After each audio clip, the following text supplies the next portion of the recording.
Hello guys, അങ്ങനെ കുറേ നാളത്തെ പ്രോകാസ്റ്റിനേഷന് ശേഷം ഞാനും ഇതാ എൻ്റെ വ്ളോഗിങ് തുടങ്ങി.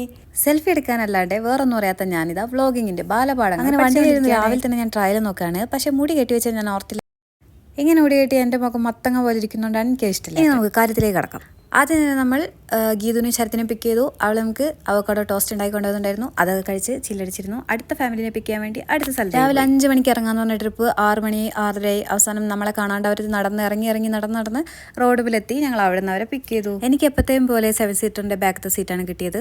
അതുകൊണ്ട് ഞാൻ കുട്ടികളുടെ കൂടെയായി. നമ്മൾ ട്രിപ്പ് സ്റ്റാർട്ട് ചെയ്തത് കിഗാലിയിൽ നിന്നാണ്. കിബേഹോ ചേർച്ചിലേക്കാണ് യാത്ര. പോണ വഴിക്ക് നമ്മളൊരു അടിപൊളി തൂക്കുപാലം കണ്ടു. പിന്നെ ഞങ്ങൾ അവിടെ വണ്ടിയൊക്കെ നിർത്തി കുറച്ച് നേരം അവിടെ റിലാക്സ് ആയി ഫോട്ടോസും വീഡിയോസൊക്കെ എടുത്തു. അതിൻ്റെ ഇടയ്ക്ക് ആഫ്രിക്കയിലെ കുറച്ച് ആൾക്കാരൊക്കെ അതിലൂടെ നടന്നു പോകുന്നുണ്ടായിരുന്നു. നമ്മൾ അവരുടെയും കുറച്ച് വീഡിയോസൊക്കെ എല്ലാവരും ഒന്ന് ശ്രദ്ധിക്കുക. ഇനി ഞങ്ങൾ ചെറുക്കന്റെ വീട്ടുകാരുടെ കലാപരിപാടികളാണ്. ഞാൻ എന്നെ തന്നെ സ്ലോ മോഷനിലിട്ടൊന്ന് റോസ്റ്റ് ചെയ്തെടുത്തതാണ് നിങ്ങളിപ്പോൾ കണ്ടത്. വ്ളോഗിങ്ങിൽ പിച്ച് വെച്ച് വരുന്ന എന്നെ മുളയിലെ നുള്ളിക്കളയാനുള്ള ചില ഗൂഢ നീക്കങ്ങൾ.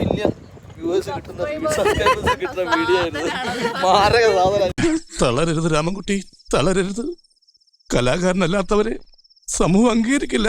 ഇനി നമുക്ക് ഈ ബ്രിഡ്ജിനെ പറ്റി പറയുകയാണെങ്കിൽ ഇതാണ് മുരുഗേയ സസ്പെൻഷൻ ഫുഡ് ബ്രിഡ്ജ്. ഇതിൻ്റെ പ്രൊനൗൺസിയേഷൻ കറക്റ്റ് ആണെന്നൊന്നും അറിയില്ല. ഈ ബ്രിഡ്ജിൻ്റെ വേറൊരു പേരാണ് ന്യൂങ്കെ കനോപ്പി വാക്ക്. ഈ പാലത്തിൻ്റെ വേറൊരു പ്രത്യേകത എന്താണെന്ന് വെച്ചാൽ 500 റുവാണ്ടൻ ഫ്രാങ്കിൻ്റെ നോട്ടിൽ ഈ പ്ലേസിൻ്റെ ഫോട്ടോ ആണുള്ളത്. ഇത് ശരിക്കൊരു ഉൾഗ്രാമമാണ്. നമ്മുടെ കിഗാലിയിൽ ഇങ്ങനത്തെ കാഴ്ചകളൊന്നും കാണാൻ പറ്റില്ല. കുട്ടികൾ കണ്ടില്ലേ തലയിൽ ചുമടെടുത്ത് പോകുന്നത്? ചിലപ്പോൾ വീട്ടിലേക്ക് കത്തിക്കാനുള്ള വിറകും കൊണ്ട് പോകുന്നതാണെന്ന് തോന്നുന്നു. അതൊക്കെ കണ്ടപ്പോൾ സത്യം പറഞ്ഞാൽ പാവം തോന്നി. കുറച്ചു നേരം അവിടെ വെള്ളത്തിലൊക്കെ കളിച്ചു. അപ്പോഴത്തേക്ക് അവിടുത്തെ വില്ലേജിലെ കുട്ടികളൊക്കെ ഇറങ്ങി വരാൻ തുടങ്ങിയിട്ടുണ്ടായിരുന്നു. ഇവർക്ക് പുറത്തുനിന്നുള്ള ആൾക്കാരൊക്കെ കാണുമ്പോൾ ഇങ്ങനെ വണ്ടീൻ്റെ ചുറ്റും വന്ന് നിൽക്കുക, എന്നിട്ട് ഫുഡൊക്കെ ചോദിക്കുക, അല്ലെങ്കിൽ പൈസ ചോദിക്കുക, അതൊക്കെയാണ് അവർ ചെയ്യാറ്. നമ്മൾ പൈസ ഒന്നും കൊടുത്തില്ല, പക്ഷേ ഫുഡ് എന്തോ കൊടുത്തിട്ട് നമ്മൾ അവരെ പറഞ്ഞു വിട്ടു. അങ്ങനെ വീണ്ടും നമ്മൾ യാത്ര തുടർന്നു. രാവിലെ ആണെങ്കിൽ അവക്കാഡോ ടോസ്റ്റ് മാത്രമല്ല കഴിച്ചിട്ടുണ്ടായിരുന്നു. അപ്പോഴത്തേക്കും വിശക്കാൻ തുടങ്ങിയിട്ടുണ്ടായിരുന്നു. അപ്പം ലഞ്ച് കഴിച്ച് കഴിഞ്ഞിട്ടാവും ബാക്കി യാത്ര എന്ന് വിചാരിച്ചു. പോണ വഴിക്കുള്ള ഒരു ചൈനീസ് റെസ്റ്റോറൻറ്റിലാണ് ഫുഡ് കഴിക്കാൻ കയറിയത്. എന്തൊക്കെയൊക്കെയോ ഓർഡർ ചെയ്തിട്ടുണ്ട്, എന്തൊക്കെയൊക്കെയോ വന്നപ്പോഴാണ് ഇതൊക്കെ ഇങ്ങനെയാണ് മനസ്സിലായത്.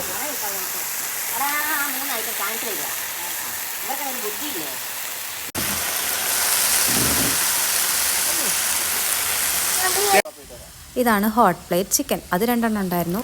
പിന്നെ സ്വീറ്റ് ആൻഡ് സോർ പോർക്ക്, പിന്നെ ബീഫിൻ്റെ ഒരു ഐറ്റം, ഫ്രൈഡ് റൈസ്, അങ്ങനെ കുറേ ഐറ്റംസ് മേടിച്ചിട്ടുണ്ടായിരുന്നു. അങ്ങനെ കഴിച്ച് വിശപ്പൊക്കെ മാറ്റിയപ്പം വീണ്ടും യാത്ര തുടർന്നു. അങ്ങനെ നമ്മൾ ഒരു പള്ളിയിലേക്കാണ് പോകുന്നത്. ഞാൻ ആദ്യം പറഞ്ഞിട്ടുണ്ടായിരുന്നില്ലേ, കിബേഹോ ചേർച്ച്. അപ്പോൾ അതിൻ്റെ അവിടേക്ക് പോകുന്ന വഴിക്കുള്ള ഒരു മാതാവിൻ്റെ രൂപമാണത്. റുവാണ്ടയിലെ നെരുഗുരു എന്ന് പറയുന്ന ഡിസ്ട്രിക്റ്റിൽ കിബേഹോ എന്ന് പറയുന്ന സ്ഥലത്താണ് ഈ ചർച്ച് ഉള്ളത്. ഇവിടെ എന്തൊക്കെയോ എഴുതി വെച്ചിട്ടുണ്ടായിരുന്നു, പക്ഷേ നമ്മൾ നോക്കുമ്പോൾ ഇംഗ്ലീഷാണ് കാര്യം. പക്ഷേ അത് അവരുടെ ലാംഗ്വേജാണ്. കെനിറുവാണ്ടയാണ് അവരുടെ ലാംഗ്വേജ്. അതിന് സ്ക്രിപ്റ്റ് ഇല്ലാത്തതുകൊണ്ട് ഇംഗ്ലീഷിൽ തന്നെയാണ് എഴുതുന്നത്. അതുകൊണ്ട് നമുക്ക് വായിച്ചിട്ട് മനസ്സിലാവാത്തത്.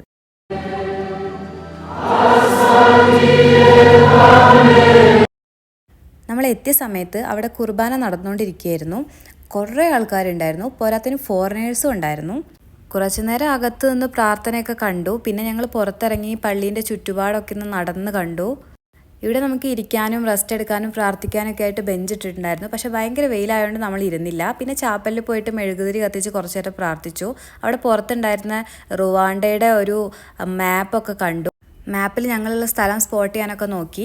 കുറച്ചു നേരം അവിടെ തന്നെ നിന്ന് കഥയൊക്കെ പറഞ്ഞു. അങ്ങനെ ചർച്ചിൽ നിന്ന് നമ്മൾ ഇറങ്ങി. പ്രത്യേകിച്ച് ഇനി വേറെ ഡെസ്റ്റിനേഷനൊന്നുമില്ല, നേരെ വീട്ടിൽ പോകാന്നുള്ളതാണ്. പൊലച്ചൊക്കെ ഇറങ്ങിയോണ്ട് ഭയങ്കര ടയേർഡായിരുന്നു. അങ്ങനെ വഴിയിൽ കുറച്ച് ഫ്രൂട്ട്സ് കണ്ടിട്ട് നിർത്തിയാണ്. പിന്നെ ബഹളായി, തിരക്കായി, ബാർഗെയിനിങ് ആയി. അവോക്കാഡോസ് ആണ് ഇവിടെ മെയിൻ. എത്രയും വലിയ അവോക്കാഡോ നമുക്ക് സിറ്റിയിൽ അങ്ങനെ കിട്ടാറില്ല. അപ്പോൾ നമ്മൾ ഇവിടുന്ന് വാങ്ങിച്ചിട്ട് പോകാമെന്ന് വിചാരിച്ചു. അങ്ങനെ 3000 ഫ്രാങ്കിന് 10 വലിയ അവക്കാഡോ വാങ്ങിച്ച് നമ്മൾ വിട്ടു. പോണ വഴിക്ക് കുറേ യുക്കാലിപ്റ്റസ് മരങ്ങൾ ഉണ്ടായിരുന്നു. നമ്മുടെ കൂട്ടത്തിൽ ഒരാൾക്ക് ബാക്ക് പെയിനും ബോഡി പെയിനും ഒക്കെ ഉണ്ടായിരുന്നു. അപ്പം ഇതിട്ട വെള്ളത്തിൽ ആവി പിടിച്ചാൽ നല്ലതാണ്. നമ്മുടെ അടുത്ത ലക്ഷ്യം ഡിന്നറാണ്. ലഞ്ച് കുറച്ച് നേരത്തെ കഴിച്ചുകൊണ്ട് ഇപ്പോഴേ നല്ല വിശപ്പുണ്ടായിരുന്നു. അതുകൊണ്ട് ഡിന്നറും കുറച്ച് നേരത്തെ ആക്കി. ഒരു 6:30 മണിയായിട്ടുള്ളൂ. ജഫോർഡ് എന്ന് പറയുന്ന റെസ്റ്റോറൻറ്റിലാണ് കയറിയത്. നമ്മൾ വന്നപ്പോൾ ഇവിടെ കുറേ ഫോറിനേഴ്സൊക്കെ ഉണ്ടായിരുന്നു. അവരൊക്കെ ഫുഡ് കഴിച്ച് പോയി. ഇപ്പോൾ നമ്മളാണ് ഇവിടുത്തെ ഫോറിനേഴ്സ്. നല്ലൊരു ക്വൈറ്റ് വൈബ് റെസ്റ്റോറൻ്റ് ആയിരുന്നു. പെയിൻറ്റിങ്സും ലൈറ്റ്സും ഒക്കെ ആയിട്ട് നല്ല രസമുണ്ടായിരുന്നു. ഫുഡിൻ്റെ കൂടെ കുറച്ച് പ്രകൃതി ഭംഗി ആയിക്കോട്ടെ വെച്ച് ഞങ്ങൾ പുറത്തിരുന്നു ആദ്യം. പിന്നെ എല്ലാവർക്കും കൂടി അവിടെ ഇരിക്കാനുള്ള സ്ഥലം ഇല്ലാത്തതുകൊണ്ട് ഞങ്ങൾക്ക് പിന്നെ വലിയ ടേബിളിലേക്ക് മാറിയിരിക്കേണ്ടി വന്നു. ഫുഡ് ഉണ്ടാക്കുന്നതിനേക്കാളും സമയം ഫുഡ് ഓർഡർ ചെയ്യാനാണോ എന്ന് എനിക്ക് സംശയം തോന്നിയിട്ടുണ്ട്. ഞങ്ങൾ എന്തൊക്കെയോ ഓർഡർ ചെയ്യുന്നുണ്ട്. നാട്ടിലത്തെ പോലെ ഒരു സാധനം ബ്ലൈൻഡായിട്ട് ഓർഡർ ചെയ്യാൻ പറ്റില്ല. ഇവർ എങ്ങനെയാണ് അത് ഉണ്ടാക്കുന്നതെന്ന് അറിയില്ലല്ലോ. അപ്പോൾ നമ്മൾ അതിൻ്റെ മേക്കിങ്ങും കൂടി ചോദിച്ചറിഞ്ഞിട്ട് വേണം ഓർഡർ ചെയ്യാനൊക്കെ. നേരത്തെ ഞാൻ പറഞ്ഞില്ലേ ഇവിടെ ഫോറിനേഴ്സിനെ കണ്ടിട്ടുണ്ടായിരുന്നു എന്ന്. അപ്പോൾ ഫോറിനേഴ്സ് വരുമ്പോൾ വാങ്ങിച്ചോട്ടെ എന്ന് വിചാരിച്ചിട്ടായിരിക്കും ഇവിടെ കുറേ കരകൗശല വസ്തുക്കൾ വെച്ചിട്ടുണ്ടായിരുന്നു, ഈ റുവാണ്ടൻ മെയ്ഡായിട്ടുള്ള കാര്യങ്ങൾ. ചുമ്മാ അതൊക്കെ കണ്ടതേ ഉള്ളൂ, ഞങ്ങളൊന്നും മേടിച്ചില്ല. അപ്പോഴത്തേക്ക് ഫുഡ് വന്നു. പിന്നെ എല്ലാവരുടെയും കോൺസെൻട്രേഷൻ ഫുഡിലായി. ഞങ്ങൾ ഫ്രഞ്ച് ഫ്രൈസ്, ബർഗർ, റാപ്സ്, പിന്നെ ജ്യൂസ്, ടീ, കോഫി, അങ്ങനെ പല പല ഐറ്റംസാണ് ഓർഡർ ചെയ്തിട്ടുണ്ടായിരുന്നത്. വിശപ്പ് മാറി സന്തോഷവും പിന്നെ കുറച്ച് നല്ല വെളിച്ചം കണ്ടപ്പോൾ ഞാൻ ഈ കൈൻഡ് ഓഫ് വീഡിയോസ് എല്ലാ ബ്ലോഗർമാരും ചെയ്യുന്നല്ലേ, അങ്ങനെ എടുക്കാമെന്ന് വിചാരിച്ച് കുറച്ചേരം നിന്നു.